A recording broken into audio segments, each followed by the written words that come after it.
สบายดีเด้อ พันยังกุนผู้เดียวอย่าว่าเจ้าพันยังคือดุมาติเสาแท้แม่เราไปปุ๊บแม่เราไปใส่ปุ๊บสลี่เลยค่ะปุ๊บไปดีเลยบ่เคยเห็นโดยขอโทษเด้อน้องซื้อหยัง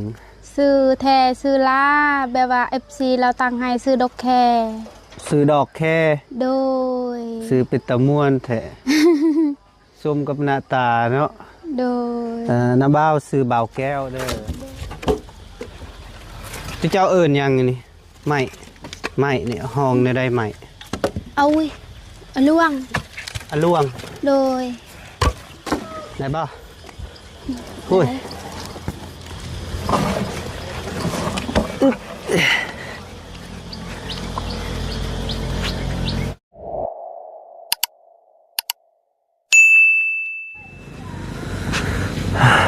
เอาพี่น้องไอ้เนาะพอดีเบาแก้วกับมากับเบาไหลพี่น้องไอ้เนาะมาในหมู่บ้านแห่งหนึ่งพี่น้องไอ้เนาะเบาแก้วก็ไม่ได้ฮู้ว่าหมู่บ้านยังบ่ทันฮู้ว่าชื่อหมู่บ้านเนาะพี่น้องไอ้เนาะก็คำว่าเบาไหลให้เบาแก้วไปหาน้องจักน้องชื่อหยังคือสิประมาณดอกแค่นี่แหละดอกแค่แล้วก็เบาแก้วกำลังสีย่างไปหาเพื่อนก่อนพี่น้องเนาะก่อนสิไปก็ก่อนอื่นก็ขอคาบทักทายสบายดีและสวัสดีเด้อพ่อแม่พี่น้องเบอร์สุกูสู่คนบอกว่าอยู่ในหรืออยู่ต่างประเทศก็ขอยินดีต้อนรับเข้าสู่ซองของเบาแก้วคือเก่าพี่น้องเนาะพอดีเบาแก้วกำลังสิไปหาน้องคนหนึ่งเนาะกำลังฟันฟืนพี่น้องเนาะกำลังฟันฟืนหรือเห็ดยังบ่ฮู้เนาะเบาแก้วกำลังสิเข้าไปหาเพิ่นนิดจักน้อยพี่น้องโอเคไปพี่น้องไปบ้านนี้สิได้ขามก่อนข้ามทางก่อนพี่น้องเนาะเพื่อนเราก็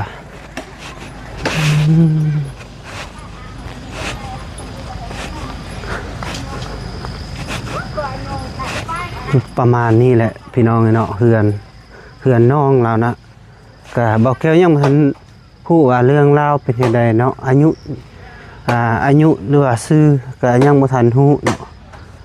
จากอยู่หมู่บ้านยังเบาแก้วสิได้ถามน้องเพิ่นสบายดีเด้อ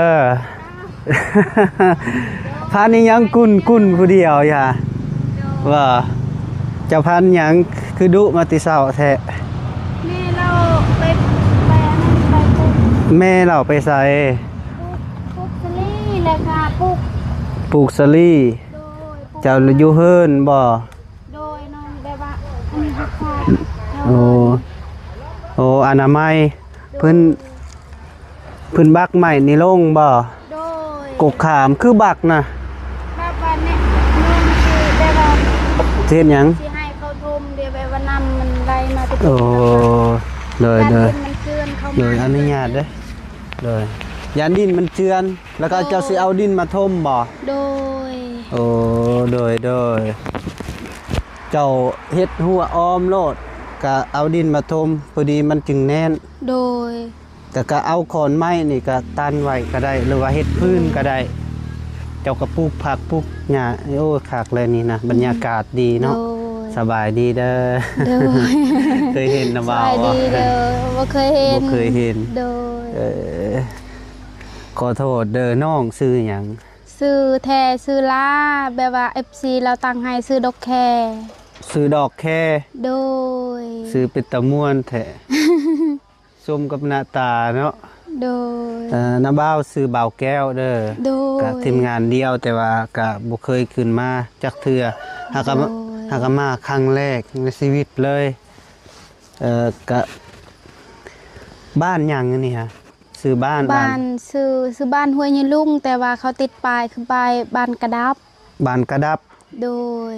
บ้านห้วยลุงห้วยกระดับอันนี้มันเป็นห้วยบ่เป็นสายห้วยเนาะห้วยยลุงแหละนี่โอ้ยเป็นตาเซียวแท้เนาะเพราะว่ามันไก่ห้วยยันมันเจือนเลยนี่โดยนี่มันค่อยๆเจือนแบบว่าปีนึงมันสิเจือนแบบว่ายามฝนตกมันค่อยๆเจือนเห็น อันนั้นแหละแบบบ่น้องยานแฮงแบบอันนำน่ะมันไล่ทางนี้ โอ้แน่นอนอยู่คันเป็นแบบนี้ล่ะแน่นอนนั่นเด้ได้บ่มันเนาะ โดย มันตะเลยอยู่ในนี่เนาะแล้วก็มันเป็นเฮวเนี่ยพี่น้องเนาะเฮวลงลุมอย่าน้องปะตังเหือนใกล้ๆเนาะยามมันเจือนแล้วก็เอาเหือนไปแล้วได้นี่เนาะ โดย บ่มีมีดินบ่อนเดียวนี่บ่ บ่มีแบบว่าดินที่แบบว่าตั้งเฮือนมีแต่บอนเดียวนี่แหล้ว มีแต่บ่อนเดียว โดยอันนี้แหละน้องสิแบบว่ารักษาไว้ถ้าแบบว่าให้มันเจือนเข้าไปแล้วบ่มีบอนอยู่ โดยแดดเนาะคุยอยู่เทิงเฮือนได้บ่ ขึ้นเฮือนบ่ ขึ้นเฮือนหรือว่าอยู่ลุมนี่บ่ ขึ้นเฮือนก็ได้อ้าย ขึ้นได้บ่เพิ่นสิ โด บ่ว่า ยได้บ่เป็นหยัง โดยเอาไปซะขึ้นเฮือนเนาะมันถึงบ่ฮ้อนเอ้ยขึ้นเบิ่งขออนุญาตเด้อพ่อแม่พี่น้องเด้อขึ้นเฮือนน้องดอกแค่ว่าซั่นมาครั้งแรกแล้วก็เลยมาเจอน้องเพิ่นกำลังพันฟืนกุนอยู่บ่มีจักรบ่จักรสตินอีหยังบ่มีบ่ จ้างเขาตัดเมื่อวานแต่เนี่ยเขาตัดบ่ขาดเด้อ้ายน้องก็เลยตัดใหม่ โอ้ตัดบ่ขาด โดย บ่ให้อายพันซอยบ่ พันแล้วเนาะเดี๋ยว โด เจ้าย สิค พันแล้ว เจ้าสิคนไว้ใส่บัดนี้ เอาไว้อยู่แถวเฮือนนี่แหละแบบว่าข้างๆเฮือนมันยังบ่แห้งเลยปะอยู่นอกก่อน โอ้คนมาไว้ โดย ของคางเฮือนนี้ โดย โดยเว้าถือกันแล้วก็มีแต่เฮาสิลงคนซอยไปคนพื้นเจ้ากองบ่อนเดียวมันถึ โด ง ย คักเนาะ โดยขอบใจหลายๆ โด เด้อ ยไปอยู่จักคนอยู่ในเฮินนี่ อยู่2 คน ฮะ อยู่2 คนแม่ลูก 2 คนแม่ลูก โดย เป็นลูกกำพร้าบ่ โดย เจ้าบ่มีพอติ พอเสียแล้วต้องตั้งแต่น้องยังอายุ12 13 ต้องอยู่กับแม่2 คน โดย เอื้อไอ้น้องก็บ่มี เอื้อย2 คนแล้วเอาผัวหมดแล้วเราไปอยู่เฮือนผัวเรา โอ้แล้วเจ้ามันอยู่2 คน โดย โดยเอาผ้าไปไว้แล้วก็พอดีเฮาคนพื้นออกบัดนี้ โดย สิวางบ่อนได้พื้นน่ะ แม่ นี่เนาะ วางบอลนี้ก่อนแบบว่าน้องสิตันออกอันนี้ไว้อยู่ตารางแล้วปะบอล บ่อนใด บอล วางบ่อนนี้ก่อน โดย เขาเรียกว่าป้าอยู่หั่นบ่แม่นบ่พอได้มีแดดได้บ่อนอันน่ะคอนไม้ใหญ่ๆหั่นน่ะเฮาคนนี้ บอล ไป นี้บ่ไอ้ โดย ได้บอลนี้ก็ได้ ไปคนน้ำกันมานี่สบายดีเด้อพ่อแม่พี่น้องเนาะพอดีเบาแก้วมาแล้วก็เลยเห็นน้องน้องดอกแข่พี่น้อยเนาะเรากำลังพันพื้นกุนอยู่แล้วก็เลยเบาแก้วสิมาซอยคนพื้นซอยเล่าไป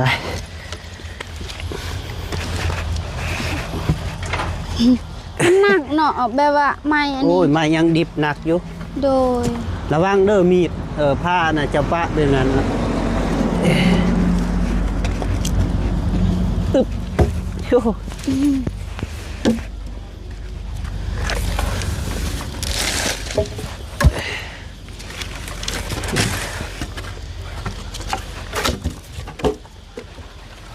เจ้าเอิญยังไงนี่ไม่เนี่ยห้องเนี่ยได้ไหม เอาเว้ยเอาล่วง อะล่วง โดย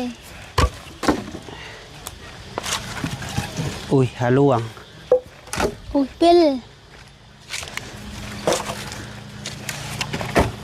บิล เป็น เลยมันจะต้องได้ลินเสียงคือเสียงต่างประเทศเนาะในอยหนึง โดย โอ้ยกินข้าวกินน้ำแล้วบ่เจ้า ยัง ยัง โดย ปึ๊บค่อย แบบว่าเฮ็ดแต่เช้าแบบว่ายันตอนเที่ยงแล้วมันแดดก็เลยเฮ็ดบ่ไหว ๆเห็ดบ่ไหวเนาะ โดย เออ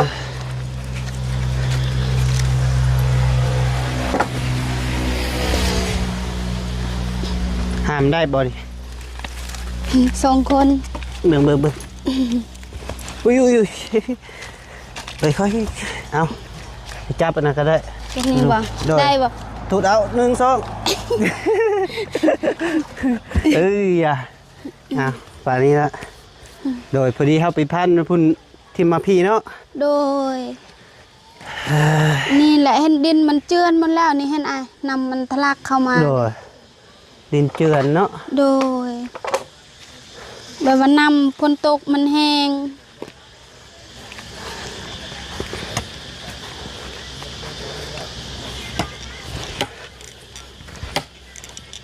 เดี๋ยวฟันเด้อค่อยสิเป็นผู้คนได้โดยอุ้ยบ่มีอันเนาะบ่มีจัดสตินแต่ในเมื่อวานนี่เราจะแบบว่าเราตัดก็ตัดบ่ขาดไอ้ไผตัดคนอยู่บ้านกระดับน้องจ้างเขาตัดจ้างบ่โดยจ้างเท่าไรแล้วเขาตัดนะ60,000แต่ว่าเมื่อวานนี้แม่เราบ่มีเงินทอนเอาให้เรา80โอ้โดยแล้วเราเอามือได้ที่วางเราสิมาซอยตัดมังมีอีกเราเอาโดยเราสิมาตัดซอยอีกบ่โดยแต่จักเรายังสิออกมาหรือบ่ยังบ่ฮู้มา10,000นี่ไปจะเป็นผู้คนมา10,000ให้เข้าอยู่บ่ผ่าอยู่นี่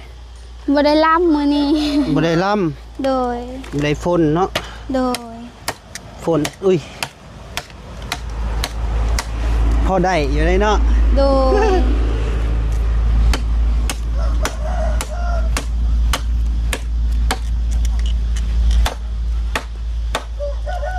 ยังมาทันกินข้าวติโดยจะกินยังแหละกินมีบ่ได้กินอยู่กินข้าวปุ้นเมื่อวานลุงเฮิมเราเฮ็ดแม่เรากินบ่หมดแม่เลยอุ่นเอาไว้เอาเมื่อวานนี่มาเฮ็ดข้าวปุ้นอยู่พี่บ่โดยแบบว่าทั้งผู้ใหญ่เบาเพิ่งแล้วว่าวันเกิดของเราเลี้ยงอยู่เฮือนเจ้าติ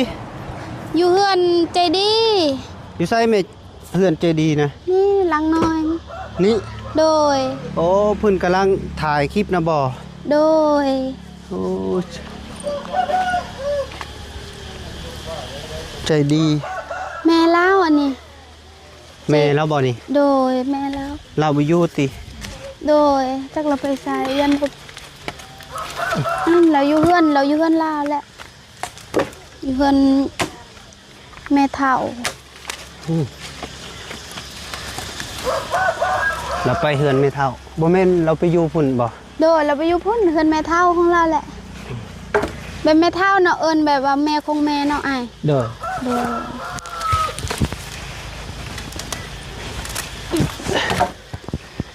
แม่ของแม่ก็ไม่เท่า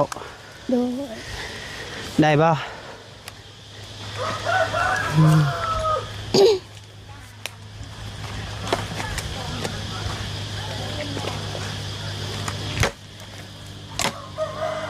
เอาได้ป่ะมาอาสิเป็นผู้ดึงเด้อมาอุ้ยมันได้ป่ะได้ตีอันนี้มันขาอยู่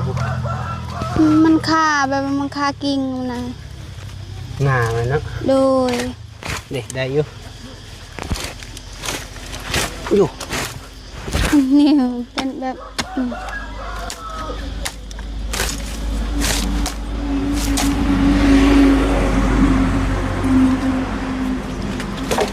เห็นอยู่ในคลิปมีน้องแต่งจริงบ่แต่งดี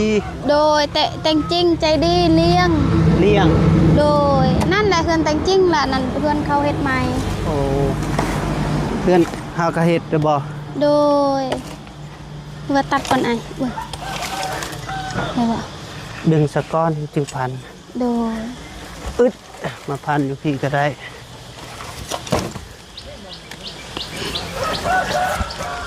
ไหนบ่โอ้ย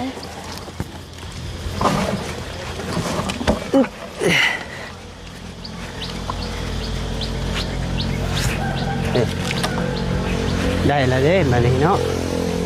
มันยางพลาเด้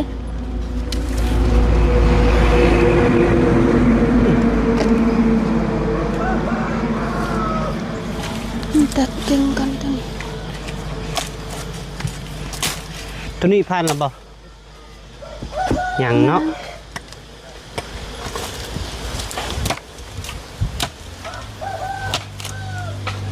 ค่อยหยาด โดย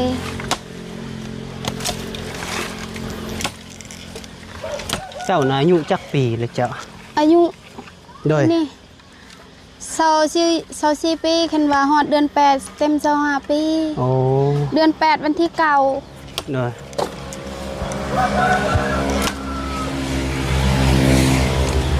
เคยเอาพัวอยู่ติ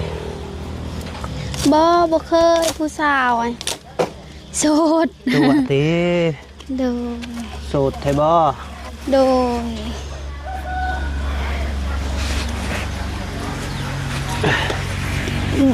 ยังบ่คิดแบบว่าอยากได้ผัวเห็นไอ้ โอ้ แบบว่าอยากเลี้ยงแม่ก่อน ยังเลี้ยง แบบ แม่ ว่าถ้าเอาผัวยันเจอผัวเสพยายังสูบยาเห็น โอ้ยน้องก็เลือกเอาผัวคนที่ดีละวะ เฮาแบบว่าเฮาเลือกบ่ได้ดอกไอ้แบบว่านิสัยของเขา เออ เฮาบ่ฮู้เด้น้องก็เลยย่านแบบว่าถ้าน้องทุกเอาแล้ว แต่ก็ ทุก เคยลม แม่ ลมบ่าวอยู่ที่เนาะ ผู้หนึงน้องเคยลมแต่ว่า แบบว่าเราน้องก็แบบว่าอยากอยู่เฮือนแบบว่าอยากอยู่กับแม่เห็นน้องก็เลยแบบว่าเขาก็บ่อยากอยู่เฮือนน้องเด้ครอบครัวเขาก็ครบ บ่อยากมาเฮือนน้อง โดย อยากอยู่เฮือนเอง โดย ให้เจ้าน่ะไปอยู่พุ่น โดย โอ้ น้องก็เลยบ่อยากแบบนั้น แถวนี้เป็นชนเผ่าอหย่างน้อง ชนเผ่าตรี ตรี โดย ตรีไมตรีพี่น้อง ชนเผ่าไมตรีนะ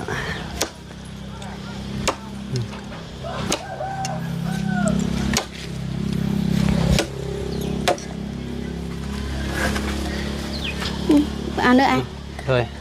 อุ้ยโอ้นี่แหงเนาะเจ้าเนาะ เจ้านี่แหงคักอี เคยเฮ็ดเวียกแล้วแบบว่าเคยแล้วไอ้ เคยเฮ็ดเวียก โดยแบบว่าเคยเฮ็ดเวียกแล้วก็แบบว่า เฮ็ดหยังอยู่นี่เฮ็ดนาบ่เฮ็ดไห้ เฮ็ดให้เฮ็ดสวนมันสวนกล้วย ไห้เจ้าบ่นี่ บ่แม่นอยู่พุ่นให้น้อง อยู่พุ่น โดย ไก่ ทาง บ่ หลังกกไม้ใหญ่นี่ กูมาใหญ่บางนี้ โดย เสียหญ้าให้ปลูกแล้วบ่เข้านะ ยัง ยังทันปลูก โดยว่าเดือนหกนี่แหละปลูก โอ้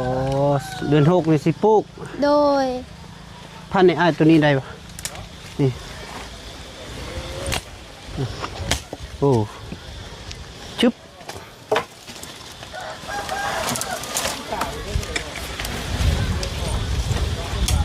ฮะสิดึงซอยปึ๊บปึ๊บ ขาอีหยัง มา ได้บ่ อุ๊บ ยันมันติดเบิ่งน้องเบิ่งก่อน บ่ติดเด้ค่อยอีหยา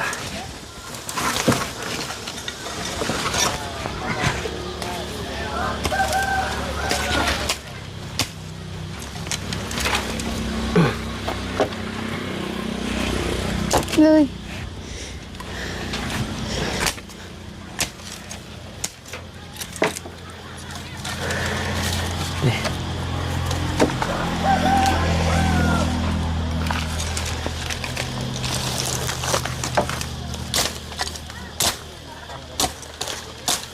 แดดนะเนาะพักพรสะก่อน โดย โดยพักพรสะก่อนแดดแทงพี่น้องเนาะเฮ้ยเนาะ อันนี้แหละน้องแบบว่าเฮ็ดยังไม่อยากกินข้าวแบบว่าถ้าแดดมันออกเฮ็ดฮอนเด้ โดยแดดอ่อนจึงอะนะบ่ โดย อืม ยามนี้ต้องเฮ็ดแต่เช้า โดยโอเคไปบานนี่พักพรพี่น้องเนาะพอดีเบาแก้วคนพื้นซอยน้องเพิ่นนี่ได้หลายเติมเนาะ โดย กะ คันมันเป็นมันแห้งแล้วก็ได้ดังลายมือเนาะมัน โดย กล้าอยู่บ่ดังกล้าบ่ แค่นว่ามันแห้งก็กล้าก ล้าเนาะ โดย กล้าความหมายหยังคือว่ากล้าแบบมันเฮืองอะนะมันเป็นท่านเด้ ทาน โดยบ่แม่นว่าบ่กล้าดัง เข้าใจใจยากเนาะ โดย บ่เป็นหยัง บ่เป็นทานบ่ไอ้ บ โดยมันเป็นท่าแล้วมันกล้าอ่ะนะเวลาเราดังแล้วมันลุกมันเฮืองเด้มันสิอ่ะนะมันเป็นทานมันบ่เป็นขี้เถ้า โดย เวลาเราดังนึ่งข้าวนึ่งน้ำมันก็คักอยู่ อ้าวมันเป็นทานบ่อันนี้บ่อ้าย ฮะ มันบ่เป็นแบบว่าขี้เถ้าบ่มันเป็นทาน บ่เป็นอยู่กับเล็กๆน้อยๆแต่ว่ามันเป็นทานเป็นมันเฮืองเด้อยู่กับแม่2คนอยู่นี่จักปีแหละ หลายปีแล้ว เจ้ามาใหญ่อยู่พี่บ่ติเก้าน่ะจะอยู่ไส บ้านเกิดของน้องเกิดอยู่นี่แหละ อยู่นี่เลยอยู่นี่เลยแต่ว่าเพื่อนทมิตรทมอแล้วบ่แม่นที่หลังนี่ แม่บ่แม่นแม่ละเว้าแบบว่าตอนที่น้องเกิดแล้วเว้าอยู่เบื้องพุนเด้ อยู่เบื้อง ภาค พุทธ กลางบ่โดย ภาคเบื้องพุทธ โดย วันนี้เจ้าเกิดมาใหญ่มาแล้วก็ย้ายมาอยู่พี่ โดย โอ้มีฮอดต้นมะคุ้งพี่น้องเอ้ยเนาะมะคุ้ง นี่คือแบบว่าเฮือนเก่าอันนี้ โดย ย้ายมาแต่พุ่นแล้วคือเฮือนเก่าอันนี้ เฮือนเก่าบ่ โดยเสาเฮือนเก่าแหละอัน โอ้ นี้ บักเลยเนาะ โดย มักเพชรได้นี่นะต้นมักเพชร โดย มักม่วงเจ้าปลูกเองบ่นี่ แม่ปลูกอันนั้นคือกกมากอันยังก็ ต้นนี้ยังอ่ะนะ มักเล่นเมา มักเล่นเมา โดย กินได้บ่ ยังก็อ้าย กินได้บ่ ได้ส้มเด้อ้าย ส้มบ่ โดย ส้มแห้งติ โดย ส้ม เด้อเนาะพี่น้องเอ้ยเนาะมันนี้มาเจอกับน้องเพิ่นขนมอยู่พุ่นใดอ้ายป้าอยู่พุ่นใดขนมนะ โดย แต่ว่ายาละอาจสิเอาเป็นเงินให้เจ้าซื้ออันนะซื้อน้ำกินเด้อ โดย เพราะว่าพันพื้นนี่ก็เมื่อยแล้วอยากขึ้นบ่ขึ้นกับยาเฮือนนะ ยังก็อ้าย ว่าบ่ขึ้นกับยาอยู่ถึงนะ โด มัน ย ก็สิบ่มีหยังได้ดอกมันเองฮ้อนหรือว่าขึ้นบ่หรือเป็นอะไร ขึ้นก็ได้ เก่งบอกมาอยู่พี่ก็ได้ดิ โดย เหนื่อยเลย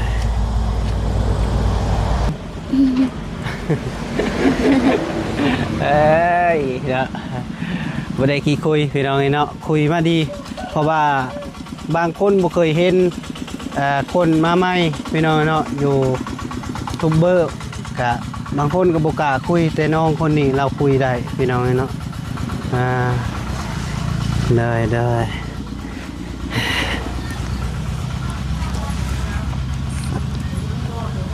อยากถามเนี่ย โดย สมมุติว่ามีผู้ชายอยากที่มาอยู่เฮือนนี่เจ้าก็สิเอาบ่ แบบเรื่องมาอยู่นี่กะ เอา แบบว่าเรื่องพอเอามักกันเอากันก็ต้องแบบว่าเรื่องเอามักกันเอากันแบบว่ามาอยู่ได้เห็นถ้าแบบว่าบ่มักกันน้องรู้สึกว่าถึงเขามีเงินแต่น้องไม่อยากตัวเขา บ่ โดย บ่สมมุติแบบนี้นะแต่ว่าอ้ายนึกออกนะสมมุติว่า โดย มีผู้ชายคนหนึงเนาะแอบมักน้อง โดย แอบมักน้องพอดีน้องก็มีแบบใจหยังนะเพิ่นสิว่าสิอยากมาดูแลน้องกับแม่น้องหั่นน่ะน้องก็สิเอาบ่แบบนั้น เห็นว่ามักกันเอา เอาเนาะ โดย คั คั น น มัก แบบว่า กัน เป็นคนดีเห็นคนดีแล้วเนาะแบบว่าสร้างครอบครัวใดถึงว่าบ่มีเงินอีหยังก็แบบว่าเป็นคนดีเบิ่งแยงน้องกับแม่เห็นแบบว่าส่วนหลายก็คือน้องบ่อยากให้แม่ทุกข์เราเฒ่าแล้วเห็น เนาะเนาะ โดย ก็เว้าเรื่องทุกข์กับไผก็ทุกข์คือกันนะ โดย แต่ว่าแต่แน่เฮาแบบฮักกันแท่งกันมันก็โอเคได้ โด คื ย ไอ้นึก แบบ ว่า นั้นแหละโดย โดยแม่นยังกันน่ะมันครัวจะบ่ โดยเฮือนครัวเฮ็ดใหม่เฮ็ดกับแม่ เจ้าเฮ็ดเองติ โดยเฮ็ดเองกับแม่สองคน โอ้สองคนไปเบิ่งมีหยังแน่อยู่ใน โดย ไปไอ้มาใหม่ตรงได้ห้าเบิ่งได้นี่ โดย การอยู่การกินนี่แหละก็อยากเบิ่งเป็นไงเป็นยังอ่ะนะมันครัวบ่ตัวนั้นก็ โดยคุณครัวเอาไว้เข้าแล้วแบบว่าจุฟืนน่ะอยู่นี่จุไฟเด้ไอ้ แบบว่า คนมันสิบุพะบ่เนาะ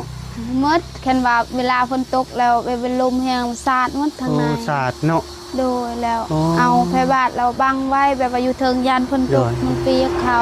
เนาะพี่ศาสตร์เนาะพี่น้องเนาะบ่มีผักอาจาดเนาะ อืมบ่ บ่มีผักอาจาดอัดเออสมมุติว่าพ่นมาที่พ่นแล้วมันก็พระเปียกเบิดแล้วแหละ ข้าวเจ้านะ โดย ได้ข้าวปีละจักสอบ ปีหนึ่ง20เป้า10เป้าได้ สาวเป่า โดย เจ้าไปเฮ็ดผู้เดียวนี่ไปเกี่ยวผู้เดียวบ่หรือจ้างนะเจ้า พูดเอากับแม่ พู สอ ด งคนโดย โอ้มือสิบ่เปื่อยบ่ฮูดอะ อืม บ่โพงบ่ อดแล้วเปื่อยก็อดเด้ โดย เพราะว่าทางบ้านนายก็เฮ็ดให้คือกัน โดย อยู่สีกองพุ่นใด อืม อยู่สีกองแล้วก็เลยมานะมากับหมู่กับครูหลายคนแล้วก็เป็นทีมงานก็เลยมาอยู่พี่ โดย อยู่สวรรค์นี่ก็หลายปีแล้ว เข้ายังลายอยู่ที่เขา โดยยังลาย ยังลายเนาะกุ้มกินอยู่ที่ปีนี้เนาะ กุ้มแบบว่าปีนี้ก็ยังเฮ็ดให้เด้ กุ้มเนาะเป็นข้าวสาร2คนกับบ่เบิดติเนาะเจ้าซอกตำเอาบ่หรือว่าไปซี่เอา ไปซีอยู่บ้านกระดับ ซี่อยู่บ้านกระดับอยู่สายบ้านกระดับอยู่พุ่น อยู่นี่ทางแวะเขาไปในอยู่บ้านใน โอ้ เขามีไฟฟ้าเลย เขามีไฟฟ้า โดย เจ้ายังบ่ทันเอาไฟฟ้าลงบ่นี่ตัวใดแหละ โอ้โห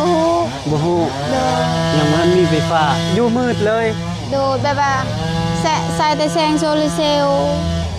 ใส่แต่โซลาร์เซลล์นี่ โดย มันสิพอหุ้งอยู่บ่น้อย ตัวนั้น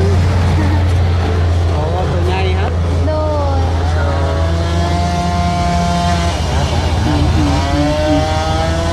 พี่น้องเนาะเพิ่นสร้างมา2เนาะเป็นแท็กซี่ล่ะพี่น้องเอ้ยบ่มีไฟใช้น้ำบาดาลบ่หรือน้ำประปานี่ น้ำปลาป้าหาก น้ำ ระ ประปา ใสใหม่โดย หากระใส่ไม้